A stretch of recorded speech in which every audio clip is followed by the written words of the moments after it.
tous et bienvenue à cette édition du 20h sur Equinox Télévision. À la une de ce journal, la ville de Douala. À nouveau sous les eaux, une forte pluie qui s'est abattue sur la capitale économique la nuit dernière et même toute cette journée a provoqué des inondations dans les principales rues de la ville de Douala, remettant au goût du jour la problématique du drainage fluvial. Les populations de la capitale économique craignent le pire dans les semaines à venir. Alors que le Cameroun vient d'adhérer à un nouveau programme économique du FMI, des chefs d'entreprise craignent des pressions fiscales à venir.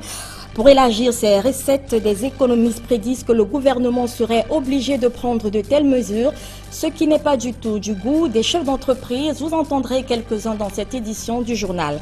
Et puis, le 29e sommet de l'Union africaine s'est ouvert ce lundi à Addis Abeba. La rencontre table sur des défis majeurs de l'organisation. Elle se tient une fois encore en l'absence du président de la République, Paul Biya, qui se fait représenter cette fois-ci par son premier ministre Philémon Yang. Voilà pour le sommaire, les détails, c'est dans un instant.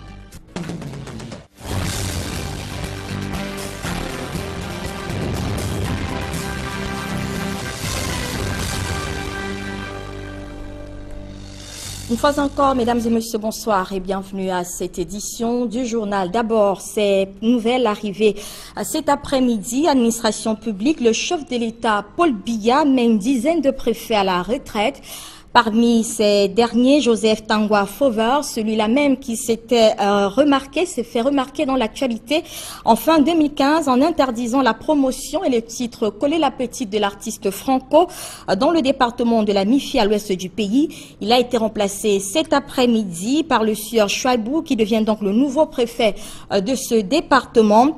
Au devant de la scène, il y a quelques semaines, à travers l'actualité autour du décès de Monseigneur Bala, Maurice Chofossa, préfet du Mbaminouboué, est appelé à faire valoir ses droits à la retraite. Dans la région du littoral, le département du Mungo et du Cam changeait également de préfet. Au total, les 9 régions du pays ont été touchées par ces mouvements. Des changements qui ont également touché les secrétariats des régions. Ludovic Mba, par exemple, le secrétaire général de la région du littoral, est muté dans l'Adamawa. La totalité donc de ces mouvements intervenus cet après-midi est à suivre dans nos prochaines éditions d'information. À présent, l'interdiction d'un spectacle de l'artiste Malox dans un snack-bar de la capitale économique continue de faire débat sur la toile. L'artiste au centre de plusieurs polémiques a été déclaré persona non grata à Douala 5e par le sous-préfet de cet arrondissement. Pour des observateurs, l'autorité administrative fait preuve d'abus de pouvoir. Des précisions avec Donald Agnojoa et Séverin Touban. Je ne suis pas compliqué avec les dos, je prends tous les dollars, les cents pour les euros, je suis comme le sel, je ne parle pas trop. En une minute, je te montre de quoi je suis capable, c'est le cube qui fait la promo. Le sous-préfet de l'arrondissement de Douala 5e, par décision numéro 29 du 30 juin 2017, classe Malox le Viber parmi les indésirables de son périmètre de commandement. L'acte de l'autorité administrative prenant en compte les nécessités de maintien de l'ordre et de la tranquillité publique énonce clairement que le spectacle projeté par l'artiste musicien le jeudi 6 juillet dans un snack-bar au quartier Bonamoussadi est formellement interdit. L'autorité administrative reçue au téléphone par la rédaction d'Equinox Radio dit avoir les informations lui permettant d'affirmer que ce spectacle devait engendrer du désordre dans le snack en question. Du grand risque qu'il y ait sur ce spectacle. Un spectacle de cette personne a déjeuné du côté Yahoo. Ce qui allait se passer dans ce spectacle qui était annoncé à Douala était de loin supérieur à ce qui s'était passé à Yahoo. Je vous le dis parce que j'ai eu l'information. Et à partir du moment où j'ai l'information, il est de mon devoir de prendre une information selon laquelle il devait avoir des risques de bagarre à l'occasion de son spectacle. Cet acte, le sous-préfet de Douala 5e remet au goût du jour la polémique sans cesse grandissante autour de Malox le Viber, considéré par certains comme un polémiste au moment où d'autres l'appréhendent sous le prisme d'artistes engagés. L'un et l'autre camp ayant encore en mémoire les propos tenus par Malox le Viber au lendemain de la mort tragique de Monseigneur Bala.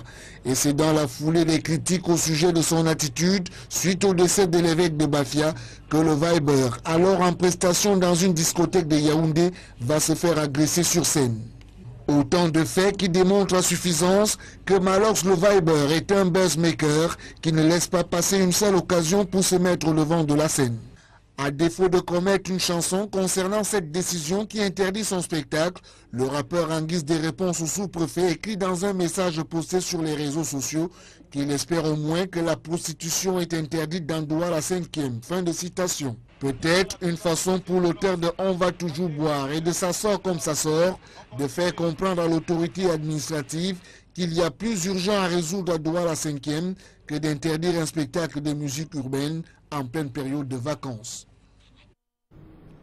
À présent, je vous le disais en titre, ces images impressionnantes de la ville de Douala sous les eaux ce matin, après la forte pluie qui s'est déversée sur la capitale économique la nuit dernière et même toute cette journée.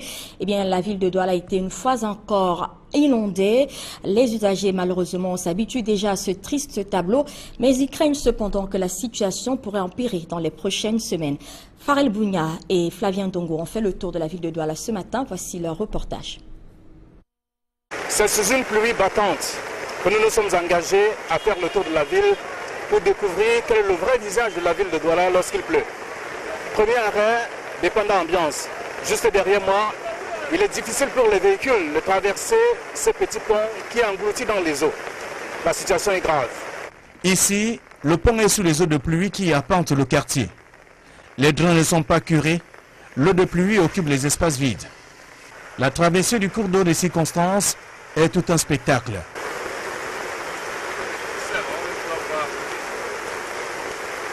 Les moins courageux sont obligés de faire demi-tour. Il y a toute l'inondation. Même en battant à l'école, c'est tout la même chose. Même en rentrant, c'est tout la même chose. Dans chaque inondation, on ne sait pas.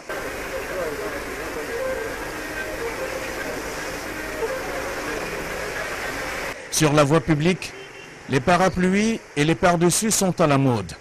Au lieu du makepe misoke, les usagers pataugent parce que c'est la tradition ici, chaque fois qu'il pleut des cordes. Les conducteurs de moto courent le risque. Douala dévoile son triste visage en ce jour de pluie. Au-delà de ceux qui admirent le spectacle, d'aucuns retirent carrément leurs souliers avant de traverser. Quand tu es piéton, tu es obligé de traverser à pied. C'est une souffrance, chaque fois c'est comme ça. Les travaux d'aménagement des drains effectués à dose homéopathique dans certains quartiers de la ville de Douala ne semblaient pas être la solution au problème d'inondation. Je ne sais pas, chaque jour je fais 40, il y a toute l'inondation. À cet effet, la communauté urbaine est indexée. Justement, c'est passé qu'à niveau ne sont pas donnés qu'il y a beaucoup d'inondations dans la ville. Le délégué au gouvernement devait prendre ses responsabilités. Avec la grande saison de pluie à venir, si rien n'est fait, la ville de Douala pourrait revivre le triste spectacle de 2015. Après dépendant ambiance, le périple nous a conduits à Makepe Misoke. Ici, à cet endroit, précisément, les véhicules ont du mal à traverser et c'est ainsi que ressemble Douala lorsqu'il pleut. Et puisque nous sommes en saison pluvieuse, la situation sera davantage pire. Flavien Dongo, Farel Bounia, Equinox Télévision. Et vous l'avez donc compris, la situation pourrait empirer dans les prochains jours. La saison pluvieuse n'étant là qu'à ses premiers jours. Vous l'avez certainement constaté, les emballages plastiques pilules dans nos marchés. Et pourtant, en 2012, le gouvernement interdisait l'utilisation des plastiques non biodégradables au Cameroun. 5 ans après, force est de constater que le plastique résiste à la mesure gouvernementale. Il y en a de tout type dans nos marchés. Ce 3 juillet, à l'occasion de la journée mondiale sans plastique, nos reporters sont descendus sur le terrain pour tenter de comprendre pourquoi est-ce que le gouvernement avait à nouveau échoué sur ce chantier. Le reportage est signé Élisée Bogba et Marcelin Gansop. Pour une journée sans plastique, nos rues et marchés offrent un spectacle plutôt désolant. Au lieu de 150, on nous vend à 200. Alors qu'on interdit derrière les emballages, on vend à 200. Au lieu de vendre à 100 francs, on vend à 200. Les petits noirs, on nous vendait à 200. Maintenant, c'est 350. 350 le petit. Parmi ces emballages plastiques figurent malheureusement ceux que le gouvernement s'attelle à combattre depuis 3 ans avec des résultats plutôt mitigés. Je tiens à préciser qu'il y a des emballages inférieurs à moins de 61 microns et ceux de plus de 61 microns, à ne pas confondre. Donc ce n'est pas parce que vous voyez dans les marchés des emballages plastiques que vous dites non, c'est simplement des emballages interdits.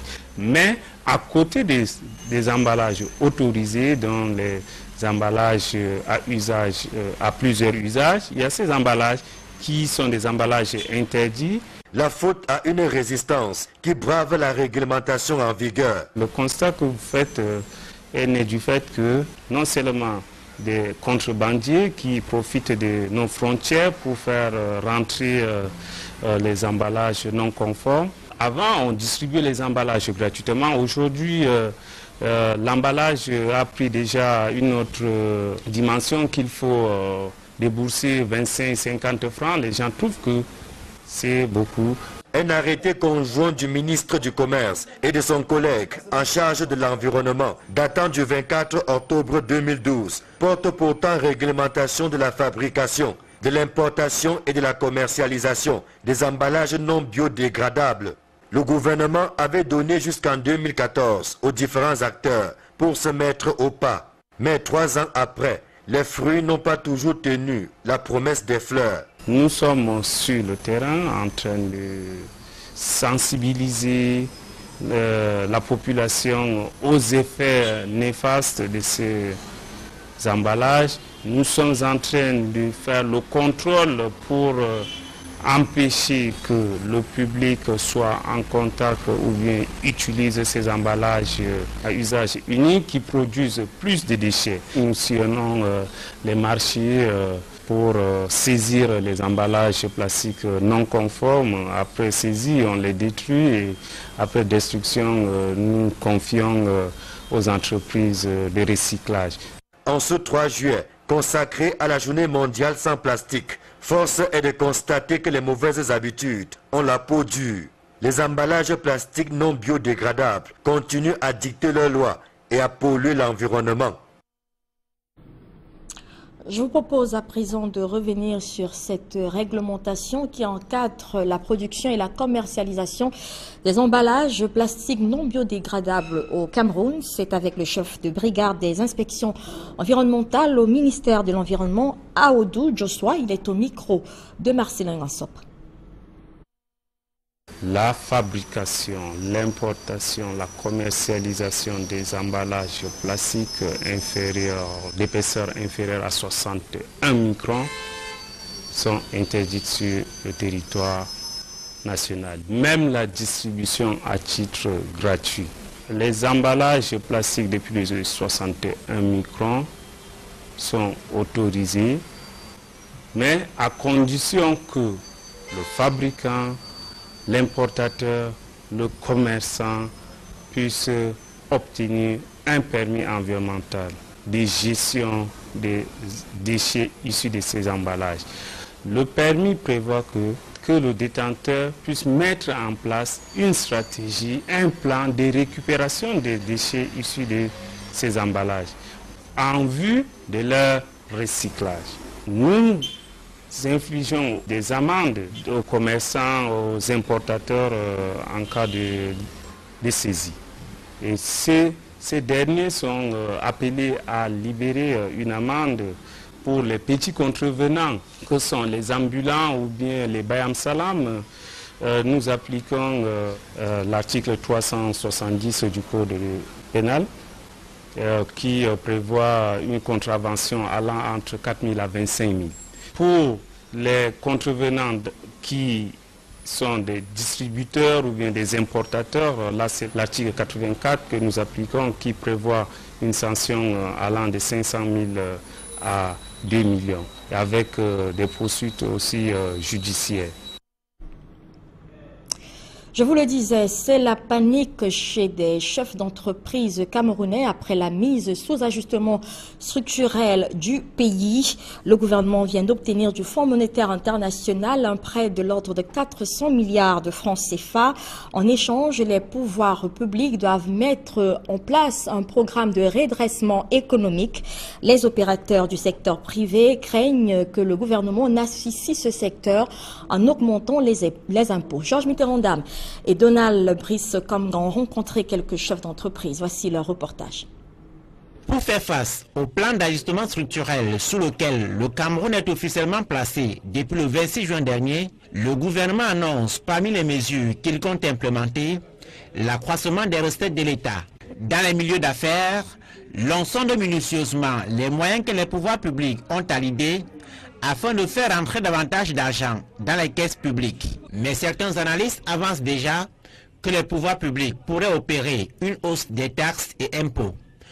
Pour les chefs d'entreprise, c'est la ligne rouge à ne pas franchir. Il ne faut surtout pas augmenter les impôts, pas du tout. Il ne faut pas toucher à l'impôt. Simplement, il faut aller chercher ceux qui ne cotisent pas aujourd'hui pour les ramener dans l'assiette. Vous agressez ceux qui cotisent déjà, ils vont continuer à partir comme les autres. Le prêt de 390 milliards de francs CFA accordé par le Fonds monétaire international au Cameroun est soumis à certaines exigences qui rappellent le douloureux épisode des années 80 avec la baisse des salaires, notamment dans le secteur public. On espère que la contrepartie de ce prêt que le FMI a donné ne sera pas la réduction, la baisse des salaires des fonctionnaires ou bien la baisse des salaires dans le secteur public, ce qui va avoir pour effet de réduire la consommation et de ralentir l'économie. Les opérateurs économiques appellent de tous leurs vœux l'une des mesures régulièrement formulées à l'intention du gouvernement, à savoir la réduction du train de vie de l'État.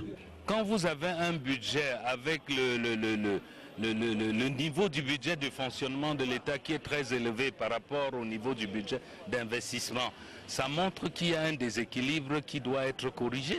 Les patrons d'entreprise ajoutent également que le secteur public n'a jamais cessé de faire des propositions au gouvernement en vue d'assainir l'environnement des affaires au Cameroun. Le GICAM propose beaucoup, mais le gouvernement a son temps. Vous voyez par exemple sous le président André Fotso, il y avait un livre qui était les 100 propositions de GICAM. Il se dégage quand même au niveau du monde des affaires une certaine impatience. On aimerait voir les choses aller plus vite, mais il ne faut pas dire que les choses ne bougent pas. Le plan d'ajustement structurel auquel le Cameroun vient d'être assujetti court dans un premier temps de 2017 à 2020. Reparlons à présent du FODIAS 2017 qui s'est refermé il y a tout juste quelques jours à Yaoundé. Les Camerounais de l'étranger présents à cette rencontre gardent cependant un goût d'inachevé, notamment sur la question de la double nationalité, évitée donc pendant que les assises de la capitale politique. Globalement, 10 recommandations ont été formulées. À l'issue de ce rendez-vous, l'on peut également se satisfaire de quelques résolutions concrètes selon des participants. Avec Cyril.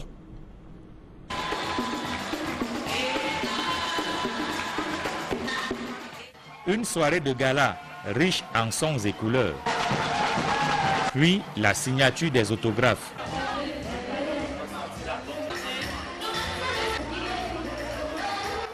Et voilà qui marque la fin en apothéose du Forum de la Diaspora, première édition à Yaoundé. Nous sommes très heureux ce soir parce que le FODIAS s'est très bien passé. Au départ, c'était un peu compliqué, mais à la fin, vraiment, ça a trop bien tenu. Dans l'ensemble, on peut dire que les choses sont très bien passées. Nous sommes arrivés provenant de la Suisse. Il y a pas mal de points qu'on a discutés. Il y a eu beaucoup d'avancées. Ça a permis de rapprocher la diaspora, de rapprocher le gouvernement et la diaspora, de discuter de certains nombres de points. La satisfaction est d'autant plus grande que les préoccupations de la diaspora ont reçu un écho favorable des pouvoirs publics. Nous, on se bat pour la mise en place d'une carte de soins, appelée CSE, complémentaire santé et soins, qui va favoriser l'accès aux soins pour la population. On a été reçus par des ministres qui ont promis vraiment nous amener jusqu'au bout de nos projets. Nous sommes porteurs d'un projet, celui du Fonds Diaspora 2035, qui est un fonds qui doit être mis en place, financé par la diaspora pour les projets d'investissement au Cameroun. Nous avons retenu un projet de construction d'un hôpital de référence en Afrique centrale. Nous sommes allés sur la base d'un principe simple. On s'est dit que si chaque Camerounais de la diaspora donne 20 € sur un échantillon de 500 000 personnes, ça fait 10 millions d'euros, qui fait 6 500 millions de francs CFA. Ça peut construire un hôpital de référence. Ce sera un projet, une œuvre visible et concrète, un apport concret de la diaspora. Une nuance tout de même à relever. Satisfaction, oui, mais pas totale.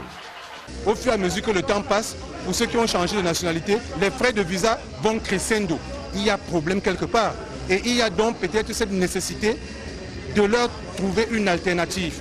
Donc comme je disais, un visa D pour ceux qui investissent par exemple dans l'immobilier, un visa par exemple de durée un peu plus longue pour faciliter la migration circulaire et tout ceci à 0 francs. J'ai également donné une copie de ces propositions au Sénat et à l'Assemblée nationale que nous avons visité ce matin. Nous demandons également une implication effective dans l'organisation du FODIAS des vrais membres de la diaspora, afin qu'ils s'approprient, parce qu'après tout, il s'agit de la diaspora. Pendant une semaine, la diaspora camerounaise, celle conviée par les pouvoirs publics, s'est réunie à Yaoundé. Il était question de poser les jalons d'un retour au bercail de ces Camerounais de l'étranger, afin de leur permettre de participer eux aussi au processus de développement du pays.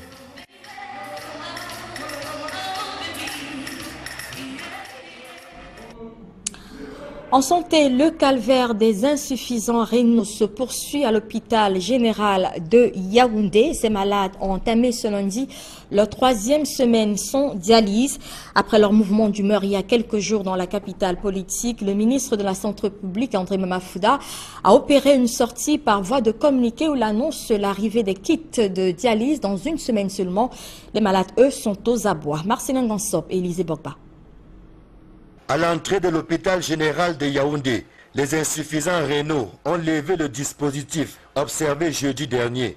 Mais il ne s'agit que d'un calme apparent, puisque la situation n'a pas évolué depuis lors. Constitués en petits groupes au sein de l'hôpital, les patients expriment une fois de plus leur ras-le-bol. Il y a une séance de travail au ministère vendredi. Le ministre a dit qu'il allait procéder à un rééquilibre des kits de dialyse existants dans tous les centres, de telle sorte que chacun puisse avoir une séance de dialyse en attendant la commande par voie aérienne qui est censée arriver une semaine.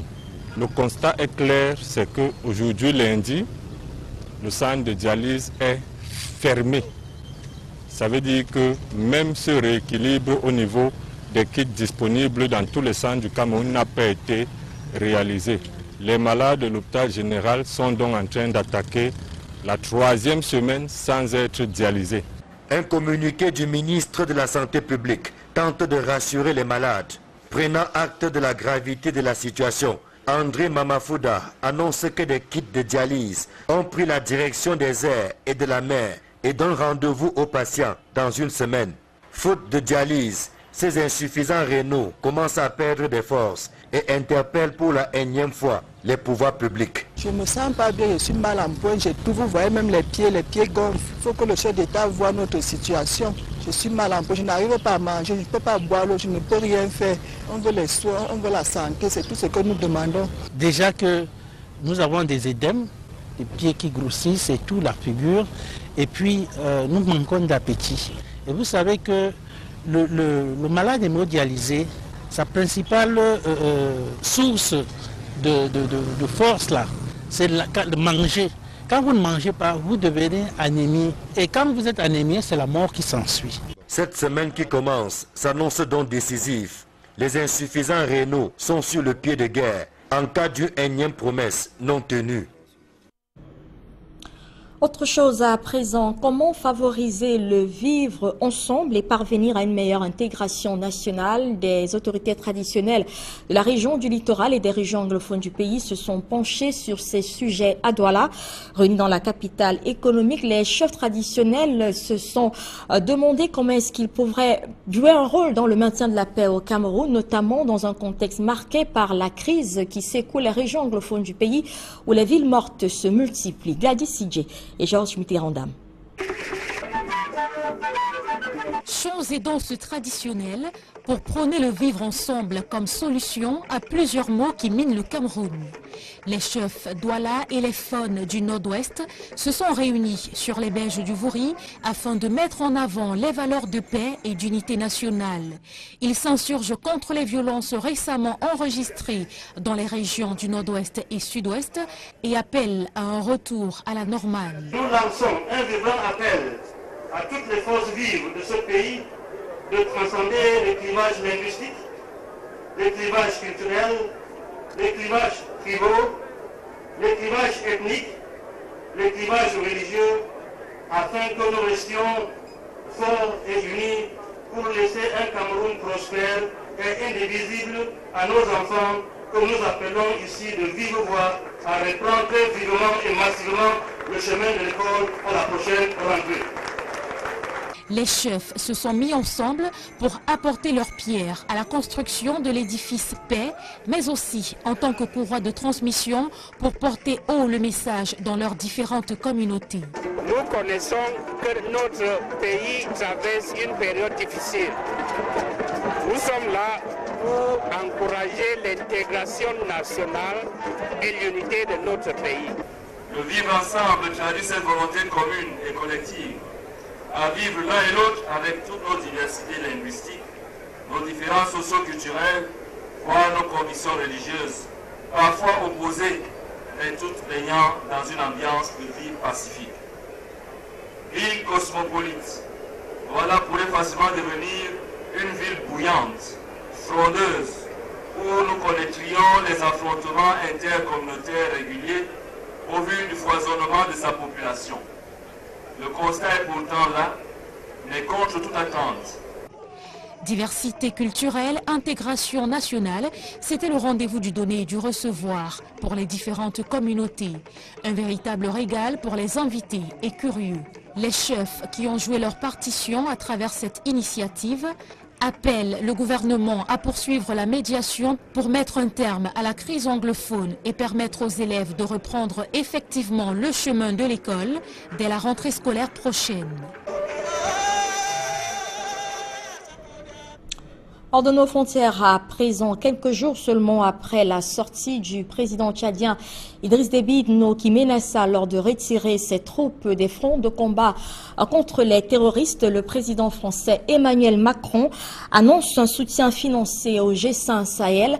Réunie ce dimanche à Bamako, l'institution a finalisé la constitution d'une force commune anti-djihadiste. C'est en présence d'Emmanuel Macron, le président français. Ce sommet est perçu comme une réponse positive au président tchadien qui avait alors relevé le peu d'implication des nations dans la lutte contre les terroristes. Des précisions avec Eric Marcial Djomo. 423 millions d'euros, soit près de 275 milliards de francs CFA, c'est le budget arrêté pour le fonctionnement de la force anti-djihadiste conjointe pour la lutte contre le terrorisme dans la zone sahélienne. L'argent proviendra des contributions des 5 pays qui constituent le G5 Sahel, notamment le Burkina Faso, le Mali, le Tchad, le Niger et la Mauritanie. Chacun des pays contribuera à hauteur de 6 milliards 500 millions de francs CFA. L'Union européenne aura un apport substantif de près de 33 milliards de francs CFA. D'autres contributions financières et militaires tout aussi sont attendues de la France, de l'Allemagne, des États-Unis et de l'Organisation des Nations Unies. Cette force de près de 5000 hommes, avec pour base Sévaré au Mali, vient s'ajouter à d'autres groupes anti-djihadistes opérant déjà dans le Sahel africain. La force Barkhane, déployée par la France qui sillonne la région avec près de 4000 hommes, et les forces de la mission des Nations Unies au Mali qui compte 12 000 hommes. L'accent a été, durant les allocutions, mis sur la nécessité d'une meilleure gouvernance des pays africains et particulièrement de la zone sahélienne pour limiter l'expansion du terrorisme. Ce sommet est aussi présenté comme une réponse positive aux préoccupations du président tchadien Idriss Déby Itno qui, dans une interview la semaine dernière, menaçait de retirer ses troupes engagées dans différents fronts anti-djihadistes en Afrique, faute de moyens. Je le disais également tout à l'heure, le 29e sommet de l'Union africaine s'est ouvert ce lundi à Addis Abeba. La rencontre se tient une fois encore à l'absence du président Paul Biya qui depuis quelques années ne prend plus part au sommet donc de cette institution. Le président de la République aurait-il perdu confiance en cette organisation qui peine à trouver son indépendance face à l'Occident? Tentative de réponse dans cet élément de Guy Zogo et Emmanuel Diop. De l'Organisation de l'Unité africaine OUA à l'Union africaine UA, le chef de l'État camerounais Paul Biya ne s'avère pas être un fervent partisan de la participation aux grandes messes panafricaines. En 2017, il vient de remettre le couvert en ne participant pas au 29e sommet de l'Union africaine à Addis Abeba en Éthiopie. Aucune explication officielle n'est donnée, comme c'est le cas pour le chef de l'État nigérian Muhammadu Buhari, absent pour cause de maladie, ou encore Jacob Zuma, le Sud-Africain, en proie à des difficultés politiques dans son pays. À la longue, qu'il s'agisse de l'Organisation de l'Unité africaine comme de l'Union africaine, l'attitude de Paul Biya, pour ce qui est de sa participation, n'a pas beaucoup varié. Il a toujours pris ses distances avec ces organisations. Pour ce qui est de l'Organisation de l'Unité africaine, après avoir hérité de sa présidence en 1996, lorsque Yaoundé abrite ce sommet, Paul Biya ne daigne pas se rendre l'année d'après à Harare, au Zimbabwe, bien que président en exercice de l'organisation. Il en sera de même pour les sommets de Ouagadougou au Burkina Faso en 1998, Sirte en Libye en 1999 pour le lancement de l'Union africaine, Lomé au Togo en 2000, Lusaka en Zambie en 2001, Durban en Afrique du Sud en 2002 et indéfiniment jusqu'en 2014 à Malabo en Guinée équatoriale. À cette occasion, Paul Biya renoue avec la participation à un sommet de l'Union africaine. Depuis, plus rien. Une source explique que Paul Biya goûte peu l'inefficacité de l'Union africaine. Le conflit frontalier entre le Cameroun et le Nigeria au sujet de la presqu'île de Bakassi, finalement résolu par l'Organisation des Nations Unies, ONU, après que l'Union africaine a longtemps tergiversé, explique encore cette source, fait partie des éléments d'analyse qui confortent Paul Biya dans la distance qu'il affiche avec l'Union africaine. Une bien singulière démarche diplomatique. De la publi-information dans ce journal, 16 ans après la privatisation de la Sonel, les employés viennent de remporter une victoire. Ils sont désormais copropriétaires de cette entreprise rebaptisée Eneo. Ils ont acquis 5% du capital de la société au bout d'une opération conclue entre l'actionnaire majoritaire Actis et les employés de l'entreprise Eneo. Reportage. Opérateur historique du secteur de l'électricité, Eneo a désormais un nouvel actionnaire. Il s'agit de ses propres employés. Après de longues années d'attente et d'interminables négociations, Eneo a procédé au transfert de 5% du capital de la société aux salariés. La réussite de cette opération, évaluée à plus de 3 milliards de francs CFA, est la manifestation de l'engagement de l'actionnaire majoritaire à respecter les clauses de la concession du service public de l'électricité. Depuis le 9 juin 2017, les employés d'Eneo sont copropriétaires de leur société. Ils ont acquis 5% du capital d'Eneo Cameroun avec toutes les conséquences de droit qui s'imposent. Ce n'est pas des actions qui ont été données aux employés. Les employés ont dépensé et ont payé 3 milliards d'euros pour acquérir ces 5%. Et je rappelle que de 2001 à 2014, pendant que AOS était le concessionnaire, la transaction n'a pas pu avoir lieu. Dès 2 juin 2014, quand Actis a pris le contrôle, ils ont donc pris l'engagement formel de retrocéder ces 5% du capital aux employés et cette opération donc a été conclue.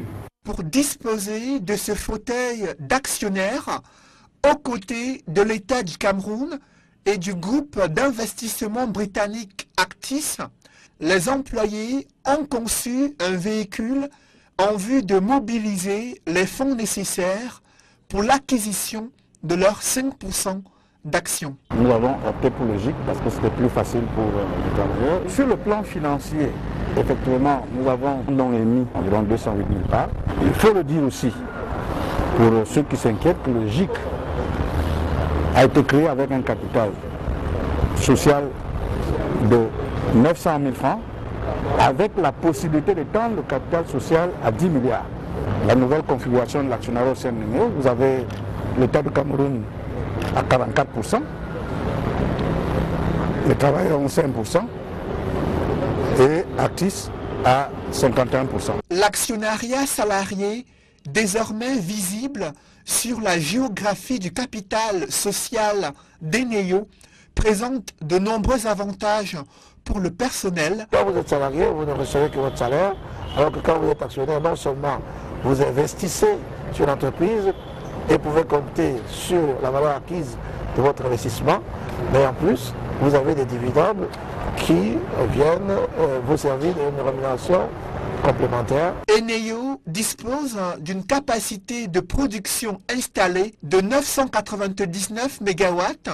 Cette entreprise, filiale du groupe d'investissement britannique Actis, emploie plus de 3700 salariés engagés à fournir une énergie fiable et sécurisée à tous les Camerounais.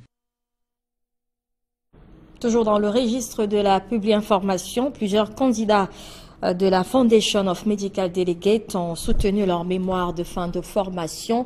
La rencontre pour le faire a été récemment présidée par le ministre de l'Emploi et de la Formation professionnelle. Cette cérémonie s'est tenue il y a 2 jours dans les locaux de cette fondation. Elle a permis aux auxiliaires délégués médicaux et autres auxiliaires donc de pharmacie de présenter leur savoir-faire acquis tout au long de l'année académique. Reportage. Étudiants délégués médicaux et auxiliaires de pharmacie de Foundation of Medical Delegates sont face à leur destin. Après 9 mois de cours et 3 mois de stage pratique assurés dans des laboratoires pharmaceutiques, l'heure est aux soutenances. Honorables membres du jury, chers invités, une fois de plus, bienvenue aux soutenances de la première promotion des délégués médicaux du centre de formation Foundation of Medical Delegates. Les candidats de cette première promotion baptisée gladiateurs n'ont pas manqué de présenter aux membres du jury et ainsi qu'à leurs géniteurs leur savoir et savoir-faire. Nous avons des échantillons médicaux à remettre aux prospects cibles à potentiel afin que ceux-ci puissent expérimenter et prescrire avec plus de conviction. La cérémonie de soutenance s'est déroulée sous le regard vigilant du chargé de mission du ministère de l'Emploi et de la formation professionnelle. Oui, je suis content de la prestation des candidats du centre de formation Foundation of Medical Delegates. Parce que depuis un certain temps, nous sommes lancés dans le cadre de la professionnalisation des formations. Et le jury était constitué essentiellement de professionnels. D'où la qualité de la soutenance qui était très relevée. Après une longue période de délibération, les résultats sont enfin proclamés.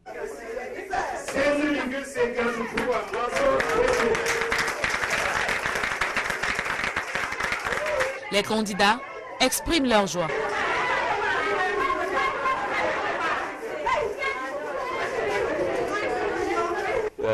Nous sommes fiers de cette formation. Je ressors de là avec plein de fierté parce que tout s'est très bien passé. Les jurys ont été un peu stricts, mais c'était pour mon bien. Et je suis fière de cette formation. Nos émotions sont tellement